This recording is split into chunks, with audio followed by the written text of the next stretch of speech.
Good evening and welcome to the Hoosier Huddle Roundtable. I'm Sammy Jacobs. Along with me is Alex Compton and Jared Rosdeutscher. Uh, how do you pronounce Yeah, the last name? yeah, it's Rosdeutscher. Rosdeutscher. From the Towel Rack, we're previewing and discussing the Indiana's next matchup against Western Kentucky. It's kind of become a nice little rivalry between Indiana and Western Kentucky. This is going to be the fourth game in the series as well. Nathan Comp is joining us too. So let's Jared, let's break down the series history. This goes back to 2008. The IU played. They played games at both stadiums twice now. And it's kind of been a fun little series. On the Western Kentucky side, how did they look at this series? Honestly, I mean, we definitely have enjoyed playing you guys in the past. I feel like each game that we've played, pretty much for the most part, has been a very, very close game. I mean, looking from last year and also looking at some of the past years. And I mean, of course, it's appreciated that you guys, as a Big Ten school, have come and played at the Howge and Bowling Green. That really helps with our ticket sales. Being able to have a bigger name such as IU come in and play is always really good for us as well. But I mean, as far as on the field, it's always been, I think, a pretty close matchup. You guys have won everything. We are still trying to get that first win against a Big Ten program. We've gotten really close against you guys. We've gotten really close against Illinois before, but we still haven't got it done yet. So I don't know when it'll happen, but we'll see.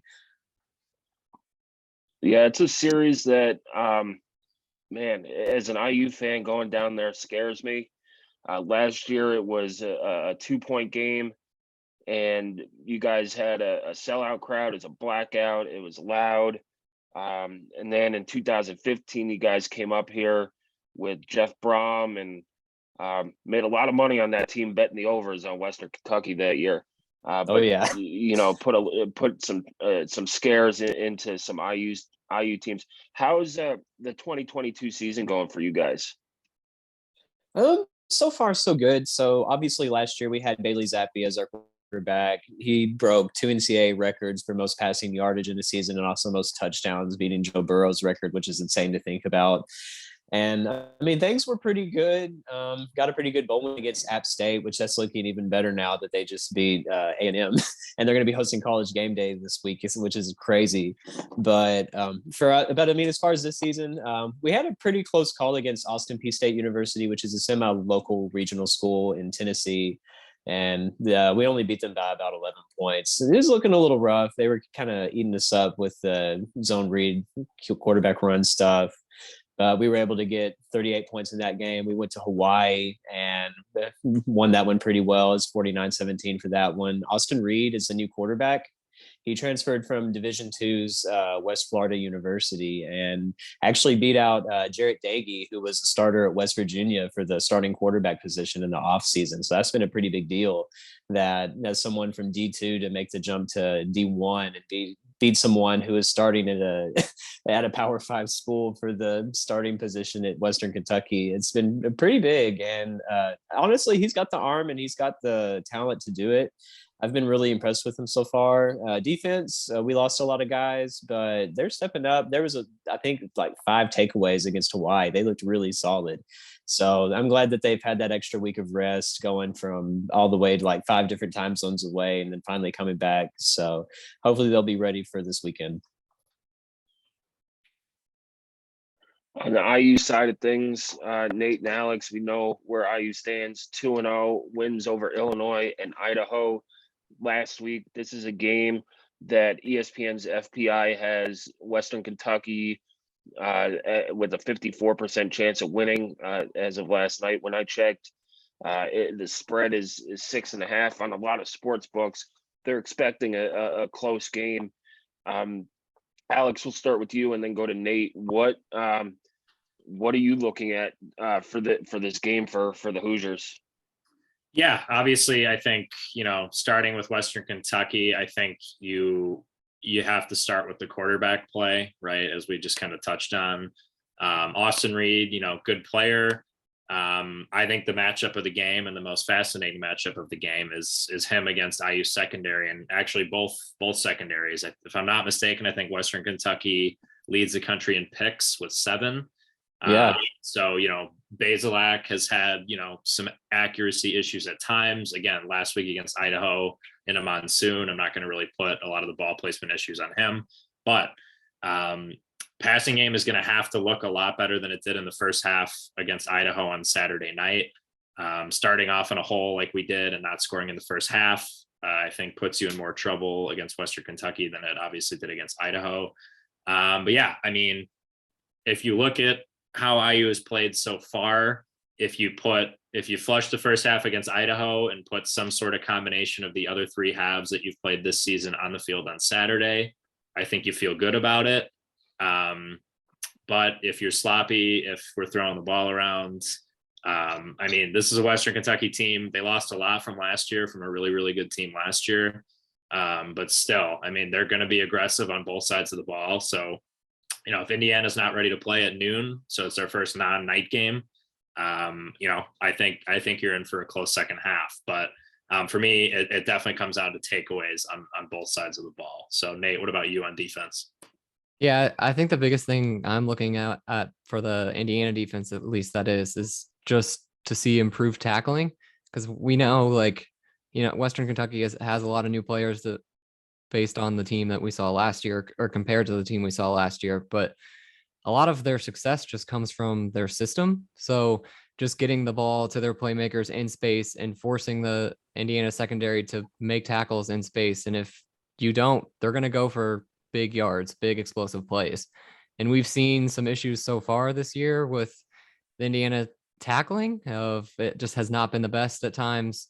We saw that even in the great second half that we had against Idaho, there was still definitely some tackling issues, and probably should have been a shutout, but we ended up giving up 14 points to them in the second half or so. So I think that's definitely something we're going to be looking for in this matchup with Western Kentucky. Jared, I wanted to ask you about a former Hoosier who's now playing running back down there, Davion Irvin Poindexter. How is he? I saw him run a little bit against Austin P, but how is he fit into the running game over there?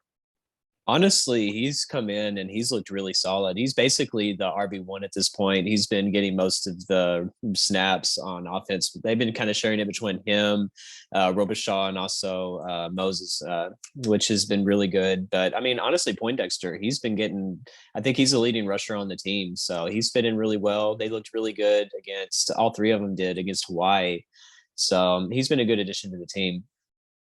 Yeah, Jared, and then sticking with offense here. Obviously, we touched on Zappe gone, but then Stearns, that leading receiver from last year, just everything I think could have played at a ton of schools, regardless of conference or division, whatever.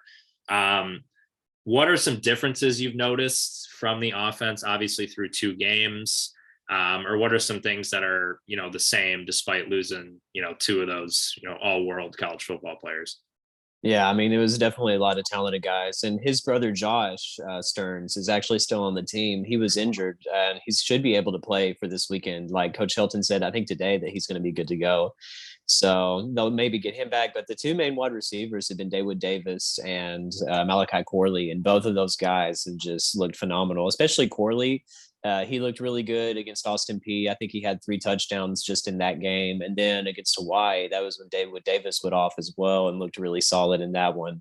So both pretty equal threats, I would say. I mean, it's still a little bit of a drop off from having someone as talented as Jared Stearns, who I still think should have made a roster in the NFL. Yeah. But I mean, getting Joshua Simon back at tight end, I think has been as big as anything. He's still kind of getting adjusted. He came back from an injury. He was gone all of last season, but he was looking like an NFL caliber tight end before he got hurt. And if he can get back to that form that he had before his injury, then that's going to open up a whole nother world of possibilities for this offense. Yeah, I think Simon's an interesting one. I think he had that flea flicker touchdown against Hawaii. I saw that clip. He broke about 12 tackles on that one. So, big body, good size at tight end. So definitely something to watch for. But I mean, other than that, is it, our normal air raid? Any differences you've noticed this year, or are we going to see, a pretty similar offense to what we saw last year down at your place? Even with the new offensive coordinator with Ben Arbuckle, I mean, Coach Helton, he still likes to run the same air raid type offense. You definitely should be expecting for a lot of passing yards in this game. The run game isn't super stable yet. I mean, Poindexter is obviously pretty good, and they divide it between him and the other two guys. But obviously, the bread and butter is going to be through throwing the ball. Usually, kind of up tempo offense too. A lot of no huddle, depending on how well they're getting momentum on a drive. So that's something to expect as well. It doesn't really give your defense much time to rest or make substitutions or anything. So a lot of what you saw from last season, I would expect again. It's just not quite to the level that it was last season yet. So, I mean, we played about this time. It's the same time of the year last year. I feel like had that game been in November as opposed to like September or October, whenever it was, I think that we probably would have ended up winning that game. But yeah, I mean, it still took a lot of time for that defense, especially to gel last season. And they're starting off well this year, like you said. I mean, with all of the interceptions and takeaways and everything, they're looking really solid on that end. But we'll see. I think it's still looking pretty good, but I don't know yet. If you had to go with and we'll go down the line here, and starting with Alex, if you had to go for a casual fan tuning into this game at noon, what is the one matchup that you're tuning in to watch? Yeah, Helton's presser today, he talked about IU's ability to disguise coverage and blitzes as well as get pressure with 4. So for me, I think it really comes down to, can those bowls and DNs get pressure without having to blitz a ton against this air raid offense? And I touched on it in our, after the dust settles yesterday. I think this is a real test for IU safeties in pass defense tonight or on Saturday. John Haynes did not play against Idaho. He was a passing down specialist in the Illinois game. We talked about, we're not sure how healthy Monster Matthews is. He had that big tackle in the fourth quarter down there last year. So I don't know. For me, it really comes down to IU's edges and bowls getting pressure without having to bring the house, because, air raid against, a lot of different schools and competition is going to give you trouble. So, they've had the luxury of a bye week to get ready and game plan for us, where we obviously have not. So, for me, you gotta try to get pressure with 4 or 5. Nate, how about you? What is your matchup to watch? I'll flip over. We haven't mentioned this yet, just to the Indiana offensive side of the ball. Of will we have a rushing a game? We saw in week 1 against Illinois that Shivers had the game-winning touchdown, but other than that, there was really nothing coming from the Indiana rushing attack, and we went essentially air raid, especially on that last drive. Like we had no rushing game the entire time. Then we switched over to week 2, and I don't ignore the first half, but second half, a lot of what we were the offense was being created through our rushing attack. So I'll be interested to see this week if we look more balanced, if we kind of head back to that air raid that I feel like we're most comfortable with at least what we've seen so far. I'll be interested to see what we see there. All right, Jared, to you, which matchup on Saturday are you most interested in watching? Honestly, I mean, I don't know if I would consider it just a general matchup or just one particular person, but just seeing Poindexter coming back to Bloomington, seeing how he's going to look coming into this game, because I think the run game is going to be really important for Western, just for the fact that they need it. Because if you're expecting pass every single snap, then I mean you could just have a lot more quarter type defense, having a bunch of guys in the backfield being ready for it. But if you can get a pretty solid run game from anyone, being able to maybe do some more play action stuff that's more effective and maybe actually get 100 yards on the ground, I think if they're able to get 100 yards on the ground, that will really, really help the offense a lot, being able to do that, because they can still throw the ball. That's not really the problem, but I would like to see a little more balance, because if for some reason your defense is really locked in and blocking down everything that Reed is throwing, then I think that having an effective run game can make a big difference for Western.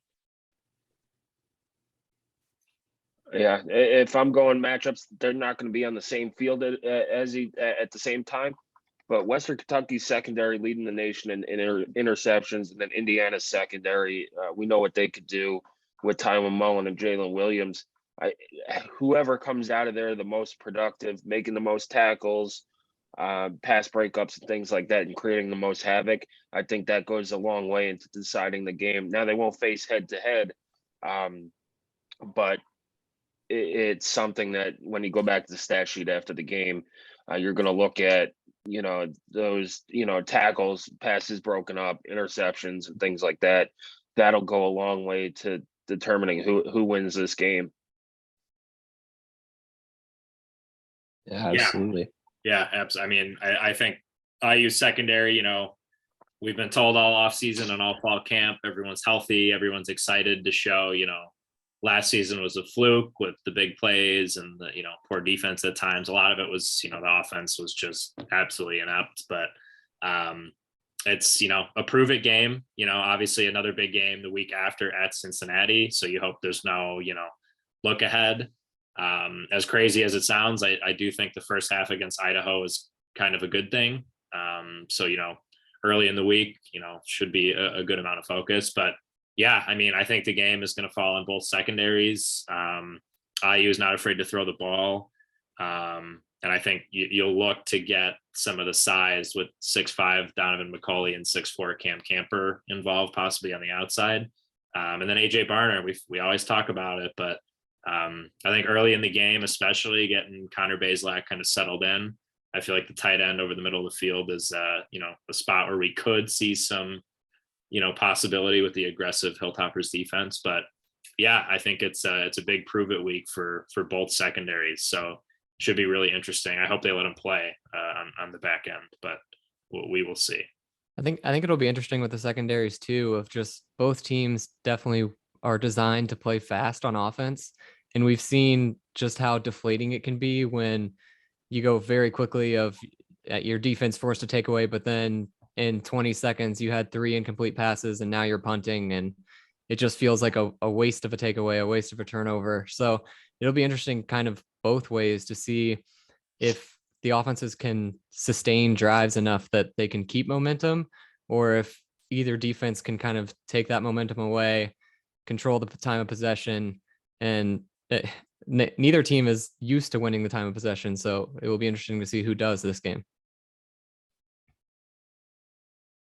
Yeah, that's definitely an interesting point, Nate. And if you're betting, I'd probably take the over, because there are going to be a lot of possessions. The last few years under Tom Allen, they kind of wanted to limit the possessions, and you were looking at 8, 9, maybe 10 possessions a game. This is going to be a game where both teams might get, maybe 12, 13, 14, 15 possessions, and be up there on that. Jared, before we get out of here, any final thoughts and a prediction on Saturday's game? Yeah, I mean, obviously, I've been up to Bloomington's campus once before. It's an awesome campus. I hope that there's a decent amount of Western people that'll be able to make it. It's not too far. But as far as on the field, I think that it's going to be a lot like last year for me, just to the fact that I feel like if this game was later in this season, we would have a better chance. And I know that ESPN's FPI likes us a little more than you guys winning right now. But honestly, I still think that Big Ten win has been so elusive for us. I wish that I could see it happening this year. But you guys are like head and shoulders like the most talented team we've played so far this season.